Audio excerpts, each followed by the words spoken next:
Assalamualaikum. Video ini kelanjutan dari video kemarin.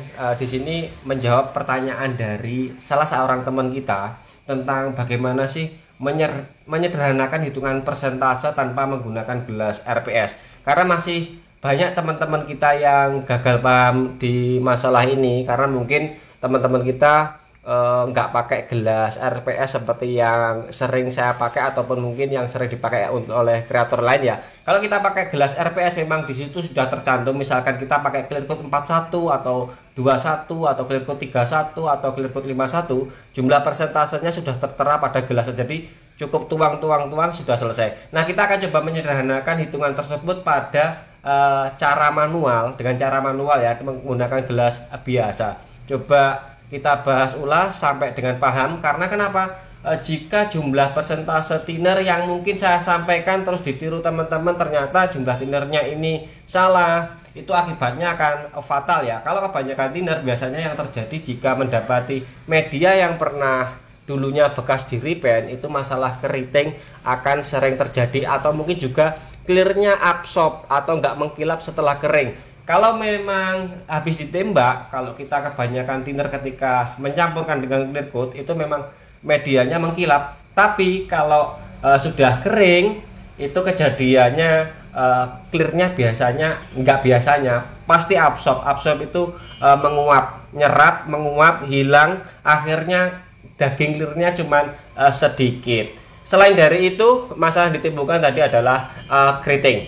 Kalau mungkin terlalu kurang thinner, biasanya yang didapati tembakannya akan berat ya.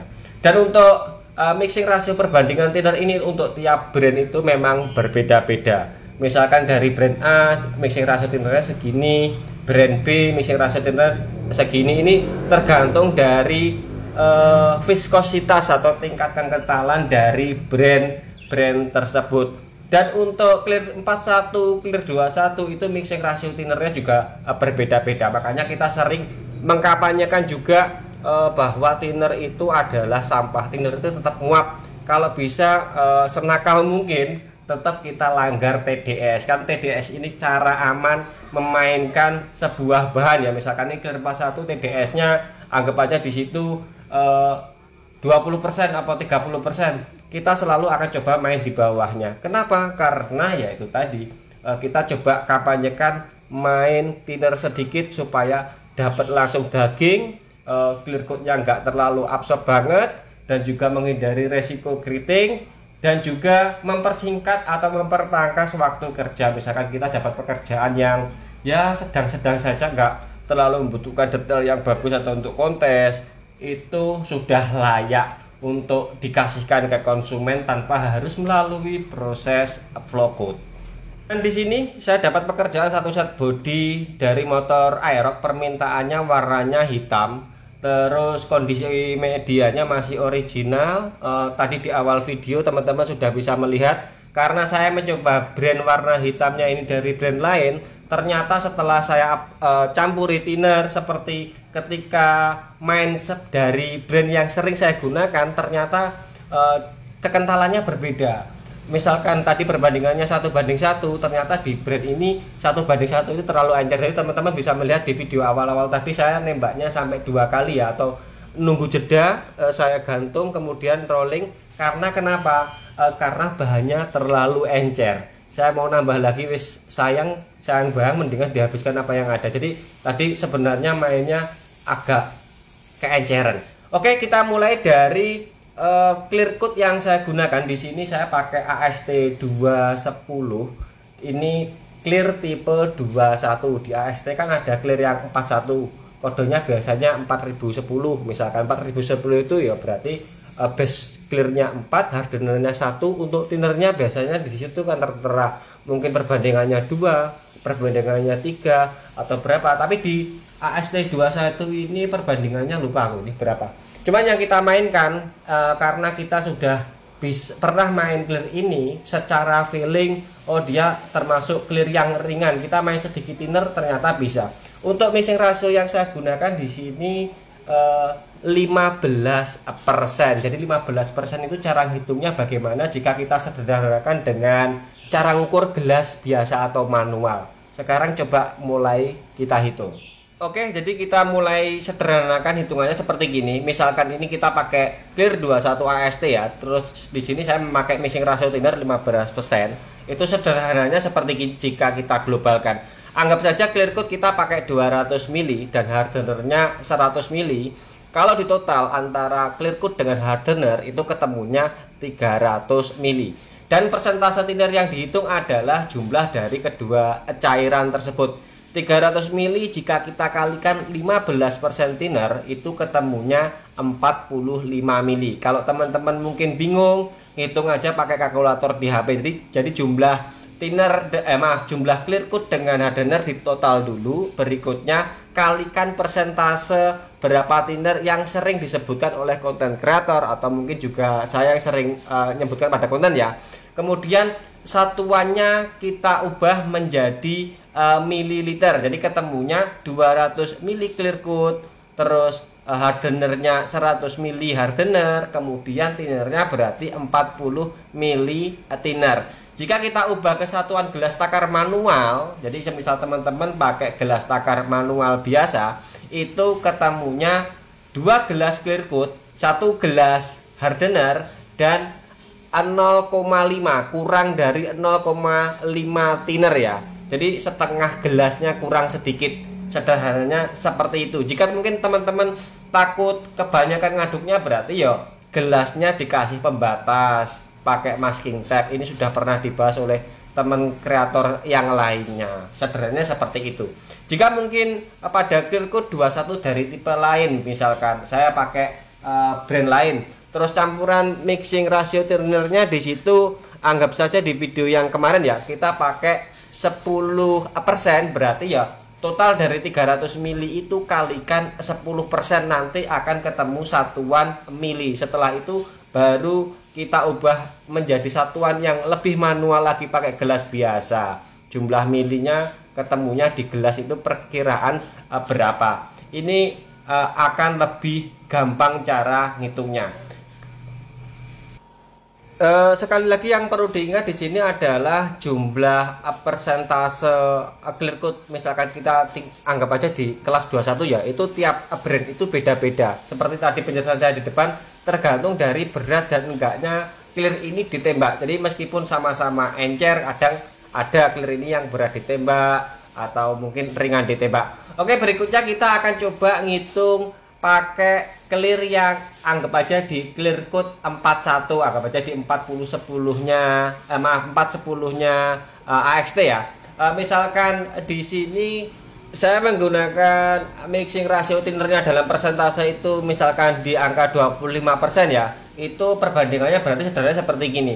Anggap aja 400 mili clear coat dibanding dengan 100 mili hardener, ketemunya sama dengan kedua cairan itu 500 mili. Jadi dari angka 500 mili kedua kedua cairan tadi, jika kita kalikan persentase 25% dengan HP-nya teman-teman, itu ketemunya 125 mili. Jika kita sederhanakan ke satuan mili, ketemunya 400 mili clear, 100 mili hardener, 125 mili thinner. Jika kita ubah ke satuan gelas manual menjadi 4 gelas banding 1 gelas banding 1 lebih sedikit ya, 1,25 mili ini kalau di perkiraan berarti ya 1 gelas lebih sedikit seperempatnya. Jadi sederhananya seperti itu untuk thinnernya. Jadi ketemunya 1 lebih sedikit, jadi 4 1 lebih seperempat untuk thinnernya.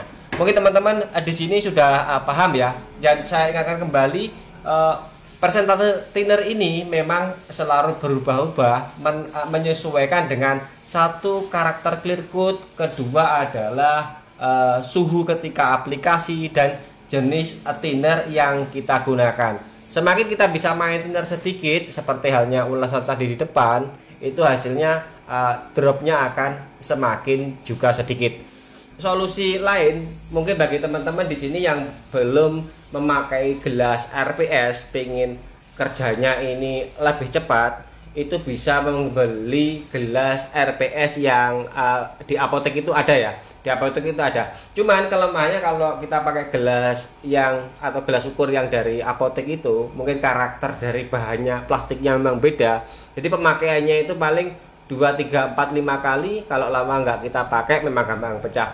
Tapi kalau kita pakai gelas RPS yang memang dikhususkan untuk cairan-cairan kimia seperti gini, dalam tanda kutip clear coat, thinner, dan hardener atau mungkin base coat juga, itu pemakaiannya lebih awet. Kalau kita rajin bersihi yo, satu gelas itu bisa dipakai untuk berkali-kali. Mungkin teman-teman sudah pernah melihat di konten kreatornya orang luar negeri ya. Kalau di sana kan membersih gelas RPS-nya pakai alat ya, pakai ada pompa sendiri yang khusus pakai thinner. Tapi kalau saya ya manual pakai thinner dengan pakai tisu, itu sudah bisa bersih. Kalau sudah usang, biasanya kalau saya gunakan untuk ngaduk epoksi. Tapi kalau masih bagus biasanya ya khusus untuk clear coat, karena untuk aplikasi clear coat ini sedikit ada kotoran, sisa mungkin sisa cat atau sisa epoksi yang tertinggal dalam gelas RPS, itu yo hasilnya yo akan mengurangi estetika, sederhana gitu.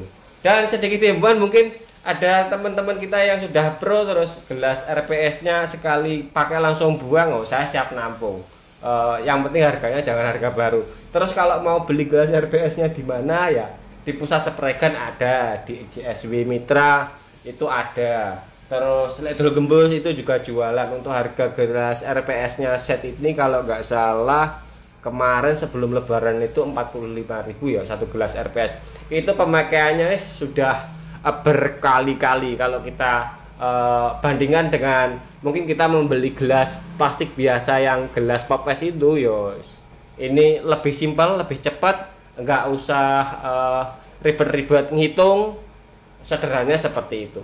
Dan untuk pekerjaan saya ini tadi sudah saya ulas di depan. Tadi awalnya memang catnya terlalu encer karena beda brand. Jadi beda brand cat ini mixing rasio perbandingan tinnernya juga beda-beda. Jadi saya masih sampai memerlukan 2 lapisan jeda, baru kita rolling, tembak lagi, terus kurang lebih 1 jam dari aplikasi catnya.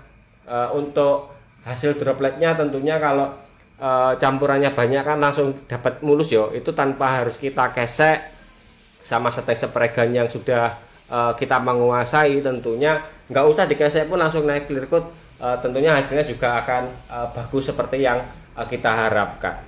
Untuk hasil akhirnya nantinya seperti apa ya, kita lihati. Jadi jeda kurang lebih 1 jam dari aplikasi base coat, langsung kita naik clear coat. Kemudian mode aplikasinya 1 kali proses 2 lapis tanpa jeda paling 2 detik 5 detik, nunggu reaksinya sebentar. Ketika akhirnya kita aplikasikan tembakan pertama pada medianya seperti apa, kemudian baru lagi tembak seperti itu. Curhat, jadi ini bukan tentang celana saya yang robek-robek ya, maklum, karena kita ya hari-hari ini ngebut ya siang malam siang malam, kerja terus. Karena apa, antrian setelah saya tinggal mudik kemarin banyak, terus saya pemain tunggal. Jadi yang saya rasakan ketika kita sudah bisa menggunakan alat yang sedikit lebih bagus, misalkan tadi kita ngomongin tentang gelas RPS ya, ini setidaknya kita akan banyak datanya bagaimana ketika kita mendapati suhu seperti gini, biasanya persentase thinnernya ini segini, itu akan lebih akurat lagi. Tapi kalau kita cuman angan-angan perbandingan dan mengandalkan feeling kalau tentang mixing rasio seperti gini, itu yo jangan harap hasil yang sama. Ini yang saya rasakan loh ya. Kalau kita sudah mungkin dari mixing rasio thinnernya sesuai dengan mungkin yang dulu pernah bagus kita aplikasikan, kita tembak, terus suhunya juga sama-sama bagus, terus clear coatnya juga sama, ternyata hasilnya kok beda, pasti ada yang salah. Nah, salahnya ini akan gampang banget untuk dicari, entah mungkin dari base coatnya, entah mungkin dari aplikasinya yang mungkin kurang cepet atau kurang rapet aplikasi clear coatnya ya. Jadi gampang banget untuk mencari trouble ketika kita aplikasi base coat sampai clear coat seperti gini. Cukup dibantu banget kita dengan alat.